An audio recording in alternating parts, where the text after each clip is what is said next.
ಜನಪದರಲ್ಲಿ ಒಬ್ಬರಿಗೆ 250 ರೂಪಾಯಿ ತೀರಿಕೊಳ್ಳಬಹುದು.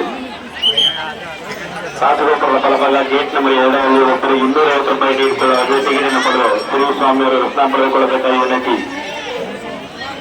ಧರ್ಮರತ್ನ ಹಣ್ಣು ಕಾಯಿ ಮಾಡಿಸುವಂತಹ ಭಕ್ತರು ಗೇಟ್ ನಂಬರ್ 3ರಲ್ಲಿ ಬಂದು ಶ್ರೀಸ್ವಾಮಿಯವರು ರತ್ನ ಪಡೆದುಕೊಳ್ಳಬೇಕಾಗಿ ವಿನಂತಿ. 8 ಗಂಟೆಗೆ ಬೆಳಿರಥ ಇವರಿಂದ ಭಕ್ತರು ಟಿಕೆಟ್ ಕೊಡಲಾಗುತ್ತದೆ. ಟಿಕೆಟ್ ಅನ್ನು ಪಡೆದುಕೊಳ್ಳಬೇಕಾಗಿ ವಿನಂತಿ. ದಲಿತರು ಗುರುದರ್ಶನದಲ್ಲಿ ದಲಿತರ ಮೇಲೆ ದವಸ ಧಾನ್ಯ ಶಿಬಿರಗಳು ರೋಗ ಮೇಲೆ ಈಗ ಹೆಚ್ಚಾಗಿದೆ.